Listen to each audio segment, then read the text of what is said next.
ఏ పార్టీలు ఉన్నావా అంటే ఈ పార్టీలు ఉన్నా అని చెప్పుకోవాలి. ఇక్కడికి వస్తుంటే ఆ వీడియో చూసిన విలేకరు అడుగుతాడు, ఏ పార్టీలు ఉన్నావు సార్ నువ్వు అంటే, ఏ పార్టీలు ఉండాలనో గా పార్టీలనే ఉన్నా. ఇప్పుడు మీకు పిల్లలు ఉంటారు అందరు ఇళ్ళలో, పిల్లగాడు బయటికి పోయింది అనుకో, బయటికి పోయినాక కొద్దిగా ఆలస్యమైంది అనుకో, 9:30 10 అవుతుంది, పిల్లగాడు ఇంటికి వస్తానంటే ఫోన్ చేసినావు, యాడున్నారా అంటే నేను యాడు ఉండాలనో గాడినే ఉన్నాను అనుకో, వాడు ఏమంటావు, నువ్వు దౌడమికి దంపో, ఇంటికి రాగానే ఒకటి వేస్తావా లేదా, ఏమరా బాగా మాట్లాడుతున్నావు అని. ఈ అతి తెలివితేటలు ఇవాళ చూస్తున్నాం, కొత్త కొత్త విచిత్రమైన 20 నెలల్లో విచిత్రమైన అనుభవాలు. ఇప్పుడు రాష్ట్రంలో 10 ఏళ్ల బుడ్డ పొలగాన్ని పట్టుకొని అడిగినా, తమ్మి కాలే ఆదాయ ఇవాళ ఏ పార్టీలో ఉన్నాడంటే ఏం చెప్తారు, కాంగ్రెస్ అని చెప్తారు. కానీ స్పీకర్కి అర్థమవుతలేదు, మీ వికారాబాద్ ఎమ్మెల్యే గారికి మాత్రం ఆయన ఏ పార్టీలో ఉన్నాడో శోధించి పరిశోధించి మళ్ళీ ఎంక్వైరీ పెట్టి చెప్తారట. ఇంకా విచిత్రం నేను చూస్తా ఉన్నా, అంటే రేవంత్ రెడ్డి గారి పరిపాలన వచ్చినాక, కాంగ్రెస్ పరిపాలన వచ్చినాక అనుభవాలు ఎంత తమాషాగా ఉన్నాయంటే, పాపము ఆ ఎమ్మెల్యేల పరిస్థితి 10 మంది పోయిన వాళ్ళు ఎట్ట తయారైందంటే, అయ్యా మీరు ఏ పార్టీలో ఉన్నారంటే సుప్రీంకోర్టులోనేమో మేము బీఆర్ఎస్లోనే ఉన్నాం, కేసీఆర్ నాయకత్వంలో ఉన్నామని అక్కడ రాస్తాను.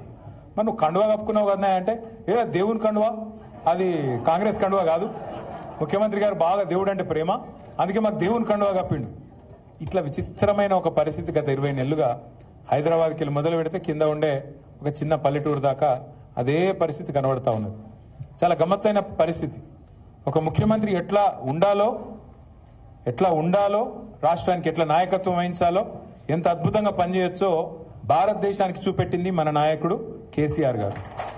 కానీ ఒక ముఖ్యమంత్రి ఎట్లా ఉండొద్దో, ఎట్లాంటి మాటలు మాట్లాడొద్దో, ఎటువంటి పనులు చేయొద్దో చూపెడుతున్నది రేవంత్ రెడ్డి గారు. నాకు తెలియక అడుగుతా, ఇప్పుడు ఇక్కడ ఇంతమంది వచ్చారు మీరు పరిగికి వెళ్ళి, లోపల చాలా మందికి చాలా కష్టాలు ఉంటాయి. ఇప్పుడు కొద్దిగా సురేందర్ బయటపడ్డాడు, మల్లేష్ బయటపడ్డాడు, కొంత కష్టం గిట్లున్నది గట్లున్నది అని చెప్పారు. కానీ కడుపులో ఏమున్నా, ఆఖరికి జేబులో పైసలు లేకపోయినా, బాగా అప్పులున్నా, ఒక్కొక్కరు మీ నెత్తి మీద 50 లక్షల కోటి రూపాయలు అప్పున్నా, లోపల బనీన్ చినిగిపోయినా, బనీన్ పొక్కలు పడ్డా, బయటికి మాత్రం కడకంగి కద్దరంగి వేసుకొని షాన్ మే ఫరక్ నియానా అని చెప్పి బయట తిరుగుతాం, అంతేనా? అట్లే ఉంటామా లేదా? ఎందుకంటే అట్లా ఉంటేనే మళ్ళీ ఎవడన్నా పైసలు ఇచ్చి ఓడిస్తాడు, లేకపోతే ఎవడిస్తాడు అప్పు, మళ్ళీ ఎవడు ఇయ్యాడు కదా. కానీ రేవంత్ రెడ్డి కథ ఎట్లుంది, నేను ఢిల్లీకి పోతే నాకు అపాయింట్మెంట్ ఇస్తలేరు, నేను దెబ్బన చెప్పులు ఎత్తుకపోతేనేమో అపాయింట్మెంట్ ఇస్తలేరు, ఎవడన్నా చెప్తాడు ఎట్లా ముఖ్యమంత్రి? ఈ విచిత్రం. ఇప్పుడు దబ్బన ఒక మాట అనుకో, నేను మహేష్ రెడ్డి అన్న దగ్గర అప్పు తీసుకున్నా, ఎంతో 1 లక్ష రూపాయలు అప్పు తీసుకున్నా అనుకో, తీసుకొని మహేష్ అన్న నాకు బాగా కష్టం ఉందే, జరా ఒక 1 నెల రోజులు ఇస్తా అని చెప్పిన. మరి నేను 1 నెల రోజులు నాకు వెళ్ళలేదు, నేను ఇయ్యలే. 2 నెలలు అయింది ఇయ్యలే, 6 నెలలు అయింది ఇయ్యలే. మహేష్ అని నువ్వుకుంటాడా? ఏమాయబాయి నువ్వు చెప్తివి, మస్తుగా చెప్తివి, ఇస్తలేవు, ఏం సంగతి అడుగుతాడా? అడగడా? 1 నెల రోజుల్లో నేనే చెప్తి. మరి 6 నెలలు అయిపోయాయి, అడిగింది అనుకో, ఇక నేను ఏం చేయాలి? నిజానికైతే నిజాయితీ ఉన్నోన్నైతే, అరే 1 లక్ష వెళ్తలేవే, 50,000 వెళ్తున్నాయి, 50,000 ఇస్తా, ఇంకో 50,000 మళ్ళీ ఇస్తానా, ఇక మిత్తి మాఫ్ చేయరా, దండం పెడతా అని బతిమలు ఆడుకోవాలి. కానీ ఇవాళ రేవంత్ రెడ్డి కథ ఎట్లుంది? ఏమైనా 100 రోజుల గ్యారంటీని అమలు చేస్తా అన్నావు, అందరికి అన్ని ఇస్తా అన్నావు, మరి ఇవాళ ఇస్తలేవేందా అంటే ఏమంటుండే ఎరికేనా? ఏం చెప్తారా, నన్ను కోసుక తింటారా? ఏం చెప్తారా నన్ను మీరు? కోసుక తింటారా?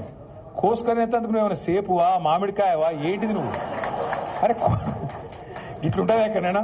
ముఖ్యమంత్రి అనేటోడు నేను ఇక్కడ లంకె బిందెలు ఉంటాయనుకొని వచ్చిన, ఏం మాటలు అవి, ఏం అసలు మాకే పరిశాన్ ఉంది. సబితక్క ఇవాళ కాదు, ఇప్పుడే సత్యక్క చెప్పినట్టు, సబితక్క రేవంత్ రెడ్డి గారు జెడ్పీటీసీ కాకముందే మంత్రి అయిన మరి సీనియర్ నాయకురాలు. అట్లాంటి సీనియర్ నాయకురాలకి నిన్న మహేశ్వరం నియోజకవర్గంలో ఓడిపోయినమో కుర్చీ మీద కూర్చోబెడతారట, గెలిచిన వాళ్ళని మాత్రం కింద కూర్చోన్నట్ట. మనం పిచ్చోళ్ళక వాడు కారట్లు ఇస్తుంటే, వాడు ఇంకోటి చేస్తుంటే, పోజులు కొడుతుంటే మనం చూడాలంట. అక్క ఏమనలే పాపం, కానీ కార్యకర్తలు ఊకుంటారా? ఊకోరు కదా. అరే మా మేడంకి అవమానం జరుగుతుందని లొల్లి పెడితే, ఇలా హోంమంత్రిగా పనిచేసిన అక్క మీదికి గింతంత పోలీసు వాళ్ళు ఎగిరిపోయి రెచ్చిపోయి మాట్లాడుతూ ఉన్నాడు. నేను ఇలా పరిగి మాత్రమే కాదు, రాష్ట్ర వ్యాప్తంగా ఉండే కలెక్టర్లు, ఐఏఎస్ ఐపీఎస్ అధికారులకు నేను ఒక్కటే గుర్తు చేస్తున్నా, గుర్తు పెట్టుకోమని చెప్తా ఉన్నా. ఇలా మీరు పచ్చి అబద్ధాలు ఆడుతూ ఉన్నారు ఐఏఎస్ అధికారులు కూడా. మొన్న ఇక్కడ చూసిన నేను ఖైరతాబాద్లో ఒక ఐఏఎస్ అధికారి, ఒక ఐపీఎస్ అధికారి, ఇద్దరు చిలక పలుకులు పలుకుతున్నారు. ఏమని? 10 ఏళ్లలో ఒక్క రేషన్ కార్డు ఇయ్యలే, కాంగ్రెస్ వాళ్ళు మాట్లాడినట్టు మాట్లాడుతున్నారు. నేను వాళ్ళందరికీ ఒకటే చెప్తా ఉన్నా, ఎక్కువ టైం లేదు, 2-2.5 ఏళ్లలో మళ్ళా మేమే వస్తున్నాం. ఎవరైతే ఎగిరెగిరి పడుతుండ్రో, ఎవరైతే అతి చేస్తుండ్రో, ఎవరైతే రేవంత్ రెడ్డి కంటే ఎక్స్ట్రాలు చేస్తున్నారో వాళ్ళందరికీ నేను ఒకటే మాట చెప్తున్నా, నేను ఇదివరకు కూడా చెప్పినా మళ్ళీ కూడా చెప్తున్నా, బరాబర్ ప్రతి పేరు రాసి పెట్టుకుంటాం, ప్రతి ఒక్కరి మాటలు యాది పెట్టుకుంటాం. ఇదివరకు లెక్క మాత్రం ఈసారి ఉండదు, అన్ని లెక్కలు హిసాబ్ కితాబ్ సెటిల్ చేసే బాధ్యత నాది. సురేంద్ర ఒక మాట అన్నాడు, వాస్తవం అది. 10 ఏళ్లలో ఎన్నడూ మాకు ఇక్కడ అవకాశం రాలే అని ఒక మాట అన్నాడు, వాస్తవం. 10 ఏళ్ళు మేము ప్రభుత్వాన్ని నడిపినాం, రాష్ట్రాన్ని నడిపినాం. అంటే కొత్త రాష్ట్రం, కష్టపడి తెచ్చిన రాష్ట్రం, పిల్లగాళ్ళు చచ్చిపోతే వచ్చిన రాష్ట్రం, కేసీఆర్ నాయకత్వంలో కొట్లాడి తెచ్చుకున్న రాష్ట్రం. ఇటువంటి రాష్ట్రంలో ఇల్లు చక్కదిద్దుకున్నట్టు మరి కొత్త సంసారం, కొత్త కాపురం కాబట్టి బ్రహ్మాండంగా చేయాలి. మంచిళ్ళేంది, పొలాలకు సాగునీళ్ళేంది, సంక్షేమ పథకాలేంది, పరిశ్రమలేంది, చెట్లేంది, పర్యావరణం ఏంది, ఒక్కొక్కటి తపస్సు లెక్క తీర్చుకుంటూ వచ్చినాం. ఎలా గర్వంగా చెప్పుకోవచ్చు ఏం సాధించింది తెలంగాణ 10 ఏళ్లలో అంటే. సరే, మనం 1.8%తో మనం ఓడిపోవచ్చు. ఇప్పుడే మహేష్ అన్న ఒక మాట అన్నాడు, కొత్తగా గిన్ని గ్రామ పంచాయతీలు చేసినామని. ఎప్పటి నుంచో చెప్తున్నారు కాంగ్రెస్ వాళ్ళు, 78కెళ్ళి తాండాలు పంచాయతీలు చేస్తామని. చేసిర్రా? మళ్ళా కేసీఆర్ వచ్చినాకనే బ్రహ్మాండంగా ఇవాళ 3400 తాండాలు, పల్లెలు, పంచాయతీలు అని చేసుకున్నాం. అట్లాగే కొత్త మండలాలు చేసుకున్నాం. మీ మహమ్మదాబాద్ కూడా అయింది కదా, చౌడాపూర్ అయింది, మహమ్మదాబాద్ అయిందా లేదా? రెవెన్యూ డివిజన్లు చేసుకున్నాం, కొత్తగా జిల్లాలు చేసుకున్నాం. వికారాబాద్ జిల్లా కావాలని ఎప్పటి నుంచి ఉండే మీకు కళ? ఇవాళ ఇక్కడికి వచ్చినాం, చాలా దూరం వచ్చినాం అంటారు. ఒకప్పుడు రంగారెడ్డి కలెక్టరేట్ ఎక్కడుండే? హైదరాబాద్లో లగ్డికాపుల్లు ఉండే. మరి ఇవాళ ఏడుంది మీ కలెక్టరేట్? వికారాబాద్లో మీ కూతవేటి దూరంలో ఉన్నది. అంటే ఇవన్నీ కేసీఆర్ చేయలేదా? చేసుడే కాదు, స్వయంగా ఈ రోజున్న మంత్రి కోమటిరెడ్డి వెంకటరెడ్డి చెప్పిండు, మన కలెక్టరేట్లు ఉన్నట్టు కొన్ని రాష్ట్రాల సెక్రటేరియట్లు కూడా ఉన్నాయని చెప్పి నేను చెప్పుడు కాదు, స్వయంగా ఇయ్యాలున్న మంత్రి కోమటిరెడ్డి వెంకటరెడ్డి భువనగిరిలో చెప్పినాడు. అద్భుతంగా కొత్త పంచాయతీలు, కొత్త తాండాలు, కొత్త మండలాలు, కొత్త రెవెన్యూ డివిజన్లు, కొత్త కలెక్టరేట్లు, ఐఏఎస్ ఐపీఎస్ అధికారులు మీకు అందుబాటులో, మీరు యాడిగో 100 కిలోమీటర్లు పోయి అక్కర లేకుండా మీ గడప ముంగటికి పాలన తెచ్చిన నాయకుడు కేసీఆర్ గారు. అది మాత్రమే కాదు, ప్రతి గ్రామంలో భారతదేశంలో ఎక్కడ కూడా లేదు ఇవాళ మన దగ్గర ఉన్న పరిస్థితి. నర్సరీలు, పల్లె ప్రకృతి వనాలు, ఇంటి ముంగట నల్ల, అట్లాగే బ్రహ్మాండంగా ప్రతి ఊళ్ళో ఒక రైతు వేదిక, ప్రతి ఊరిలో ఇవాళ ప్రకృతి వనంతో పాటు డంపింగ్ యార్డు, అట్లాగే శ్మశాన వాటిక, వైకుంఠధామం ఎక్కడ ఉన్నాయా భారతదేశంలో? ఎవరన్నా ముఖ్యమంత్రికి ఇంత సూక్ష్మంగా ఆలోచించినోడు ఉన్నాడా? పల్లె ప్రగతి, పట్టణ ప్రగతి ఇంత పెద్ద ఎత్తున ఆలోచించి ఇవాళ ఈ వర్గం ఆ వర్గం అని కాదు, రైతులు కడుపులో పెట్టుకుని చూసుకున్నారు కేసీఆర్ గారు. 24 గంటలు కరెంటు వ్యవసాయానికి ఉచితంగా ఇచ్చిన ముఖ్యమంత్రి భారతదేశంలో ఎవరైనా ఉన్నారా? స్వాతంత్రం వచ్చినాక ఒక్కడు కేసీఆర్. 73,000 కోట్ల రూపాయలు రైతుల ఖాతాల్లో 11 విడతల్లో జమ చేసిన నాయకులు ఇంకెవరైనా ఉన్నారా భారతదేశంలో ఇప్పటి వరకు? కేసీఆర్ తప్ప. మరి నేను అడుగుతా ఉన్నా, ఇవాళ తప్పెవరిది? మనది, కార్యకర్తలది. సార్ పనిచేసిండు, కానీ ప్రజలకు అర్థమయ్యేటట్టు చెప్పుట్లో మనం ఫెయిల్ అయినాం, మనం విఫలమైన.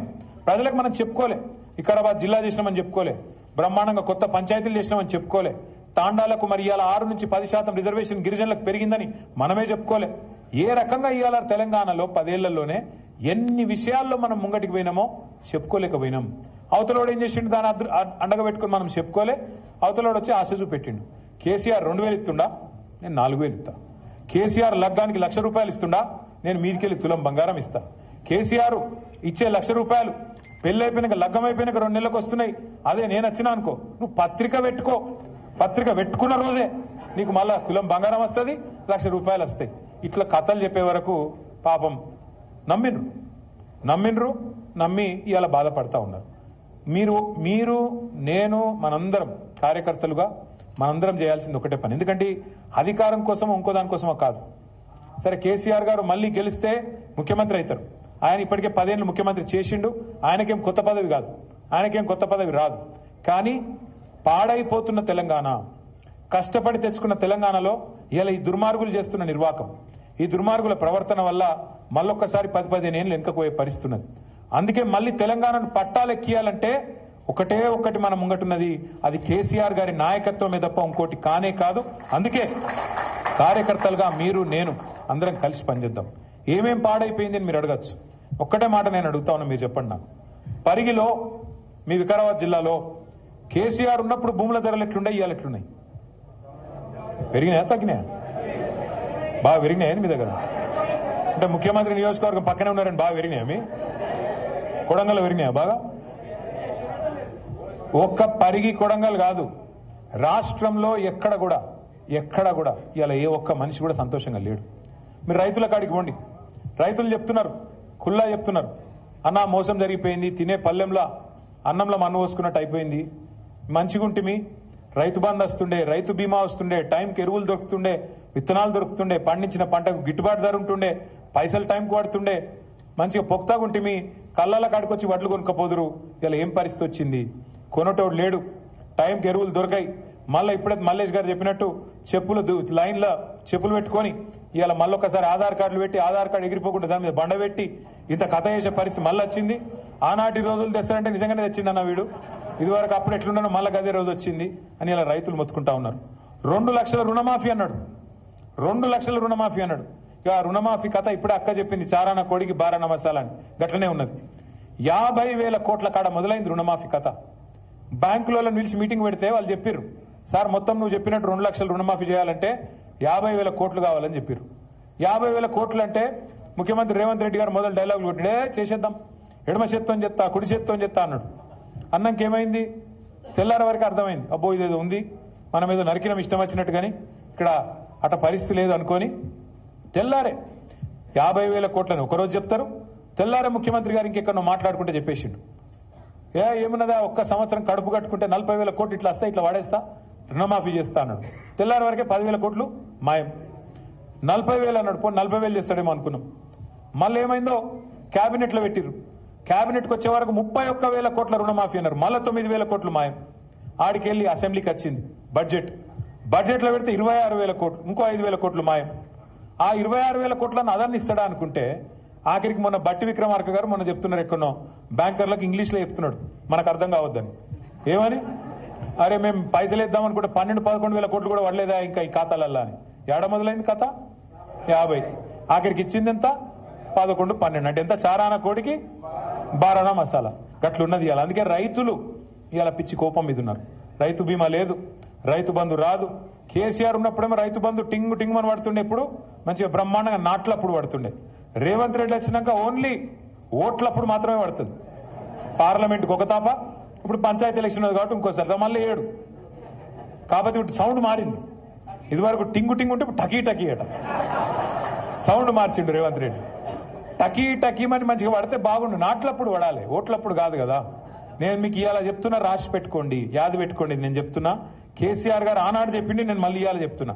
కేసీఆర్ ఎలక్షన్లో అప్పుడు చెప్పిండు, కాంగ్రెస్ గెలిస్తే రైతు బంధుకు రామ్ రామ్ అవుతుంది అని చెప్పిండు. నేను ఇవాళ చెప్తున్నా, ఈ ఒక్క ఎలక్షన్ల గండం దాటిందంటే రైతు బంధు ఖచ్చితంగా ఎత్తేస్తాడు, ఖచ్చితంగా మనకి ఇయ్యడు, యాది పెట్టుకోండి. కాంగ్రెస్ వాళ్ళు ఆల్రెడీ డిసైడ్ అయ్యిండ్రు, క్యాబినెట్లో చర్చ అయ్యింది, మనం ఎట్లన్నా చెప్పి దీన్ని ఎత్తేయాలి, ఇది ఉంచితే మనం ఉండము. ఎందుకంటే ఎన్నిసార్లు పైసలు ఇచ్చినా కేసీఆర్కే పేరెత్తాంది, మనకు పేరు వస్తలేదు. రైతు బంధు అనగానే కేసీఆర్ యాదికి వస్తుండు, మనం యాదికి వస్తలేము, కాబట్టి ఇది పెట్టి లాభం లేదు, తీసేయాలని వాళ్ళు ఆల్రెడీ డిసైడ్ అయ్యిండ్రు. అదొక్కటే కాదు, రైతులు ఒక్కరే కాదు, ఇలా మా ఆడబిడ్డలు నెలకు ఏం చెప్పిండు? 2,500 కోడలకు 2,500, అత్తకు అరే 4,000 రయ్యా, తక్కువ చేస్తారు. అత్తకు 4,000, కోడలకు 2,500. ఇవాళ అత్తకు కోడలకు పంచాయతీలు అవుతున్నాయి ఇళ్ళల్లో. మొన్ననే నేను అక్కడ దాని పేరు కోదాడ పోయినా. కోదాడ పోతే మన నాయకుడు ఒక ఆయన ఇంట్లో శుభకార్యం జరిగింది, పెళ్లి అయిందంటే పోతే అత్త కోడలు కొద్దిగా ఏదో కొట్లాడుకున్నట్టున్నారు, సీరియస్గా ఉన్నారు, మాట్లాడతలేరు. నేను ఫోటో దిగుతందుకు నన్ను దగ్గర రమ్మన్నారు, అటు ఇటు నిలబడ్డా. నేను అత్త కోడలను చూస్తలేదు, కోడలు అత్తలను చూస్తలేదు. నాకు డౌట్ వచ్చింది, ఏదో తేడా ఉంది వ్యవహారం అని అడిగిన అత్తను. ఏందమ్మా ఏదో ఒకళ్ళ కోపంగా ఉన్నావు, ఏం సంగతి అంటే, ఏం తెచ్చింది కోడలు, నెలకు 2,500 వస్తుంది అనుకున్నా, ఏం లానే లేదు, కొత్త కోడలు వస్తే అని ఆయమంటుంది. అనగానే కోడలి పిల్ల కూడా బాగా గడుస్తుంది. అత్త నీకు 4,000 అని నీకు వచ్చిందా, నువ్వు తెచ్చినవా? నేను అనుకున్నా, వామ్మ రేవంత్ రెడ్డి ఎంత పని చేస్తేవిరా అయ్యా, ముందే ఎంత పని చేస్తుంది, అత్త కోడలకు పంచాయతీలు కూడా పెడుతున్నావు కొత్తగా నీ వల్ల. ఇటువంటి పరిస్థితి అలా ఒక కోదాడలనో ఒక పరిగిలనో కాదు, రాష్ట్రం అంతటా ఉన్నది. మోసం కాని వ్యక్తి, మోసపోని వ్యక్తి ఈరోజు రాష్ట్రంలో ఎవరూ లేరు. నిన్న మీరు చూడొచ్చు, ఢిల్లీకి పోయిండు రేవంత్ రెడ్డి గారు, ఆయన ప్రభుత్వం మొత్తం. ఒక ముఖ్యమంత్రి ఢిల్లీకి పోతే, ఒక నాయకుడు, దమ్మున నాయకుడు ఢిల్లీకి పోతే ఏం చెప్పాలా? బీసీ రిజర్వేషన్ల విషయంలో పోతున్నా, నేను తీసుకునే వస్తా అని చెప్పాలి. కేసీఆర్ ఎట్లా చెప్పిండు? నేను ఆంధ్రప్రదేశ్ నుంచి పోతున్న ఢిల్లీకి, తిరిగి తెలంగాణలోనే కాలు పెడతా అన్నాడా లేదా? తెచ్చిండా లేదా? గది దమ్మున నాయకుడు చేసే పని. మరి రేవంత్ రెడ్డి గారు ఏమన్నారు? నేను చేస్తా ఇది చేస్తా అది చేస్తా అని పోయిండు. ఇక ఆడ ఉపన్యాసాలు వీళ్ళు ఒకరిని మించి ఒకరు మైకులు. ఒక ఆయన ఎమ్మెల్యే సాబ్ మాట్లాడుతూ నేను చూస్తా ఉన్నా, మోడీ గారిని వంగబెట్టి గుద్దుతూనే వస్తాయి రిజర్వేషన్ అని కూడా అంటాడు. ఈ గుద్దుడేంది తన్నుడేంది గీ పని గాడబోతారు ఎవడన్నా పోయి. ఇవాళ ఏం సాధించారు మరి? బీసీలకు మీరే చెప్పారు కదా, కామారెడ్డిలో బీసీ డిక్లరేషన్ అని పెట్టి మీరే చెప్తారు 42% రిజర్వేషన్ ఇస్తాం. ఏది ఓన్లీ ఎలక్షన్లలో కాదు, విద్యల, ఉద్యోగాలల్లా, ప్రభుత్వ కాంట్రాక్ట్లల్లా, రాజకీయంలో 4 42% రిజర్వేషన్ ఇస్తాను నువ్వే చెప్పినావు. ఆ రోజు నువ్వు చెప్పలే కదా బీసీ డిక్లరేషన్లో, రాహుల్ గాంధీ ప్రధానమంత్రి అయితేనే ఇస్తా అని చెప్పినావు ఆ రోజు. ఆ రోజేమో అందరికీ మీరు ఓట్లు వేయండి బీసీలందరూ, నేను 42% రిజర్వేషన్ ఇస్తా అని చెప్తివి. అదొక్కటే మాత్రమే కాదు, ఇంకేం చెప్పిండు?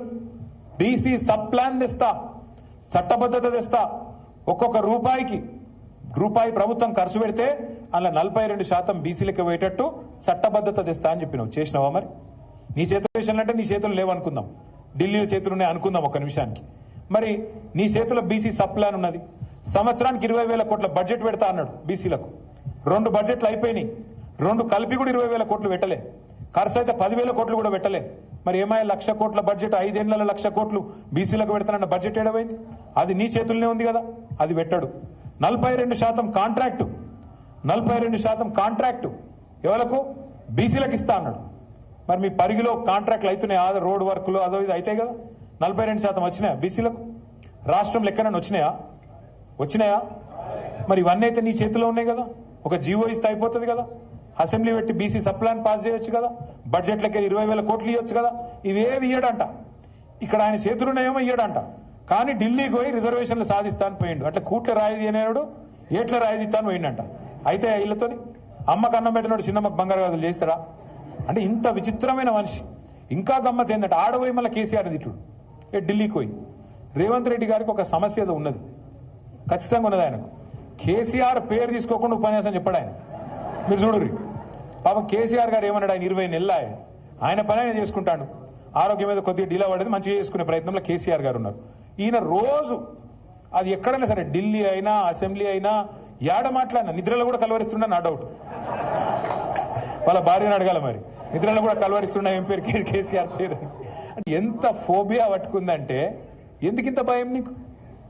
నువ్వు ముఖ్యమంత్రి కావాలనుకున్నావు, అబద్ధాలు చెప్పినావు, 420 అడ్డమైన హామీలు ఇచ్చినావు, ప్రజలు నమ్మినరు, ఓటేసిర్రు, నీకు అవకాశం ఇచ్చిర్రు, పని చేయి. 6 గ్యారంటీలు అన్నావు, పని చేయి. ఎందుకు ఈ డ్రామాలు? నేను అడుగుతా, బీసీలను మోసం చేస్తున్నావు రేవంత్ రెడ్డి, నువ్వు డ్రామా చేస్తున్నావు అన్నా అంటే నన్ను తిడతాడు నిన్నాడు. నీది డ్రామా, నీ పేరే డ్రామా. ఎవరది డ్రామా?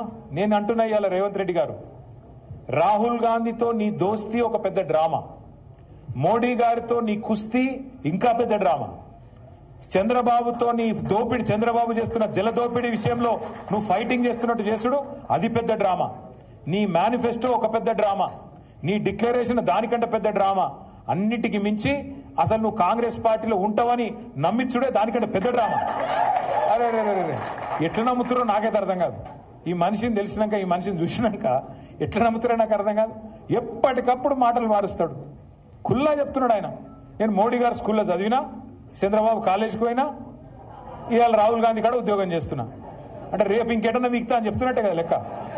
ఎటు సందు దొరికితే అటు పోతా. ఒక సిద్ధాంతం లేదు, ఒక నిబద్ధత లేదు, ఏది లేదు. అందుకే నేను అనేది, అందరికి అన్ని విషయాలు అర్థమైనాయి.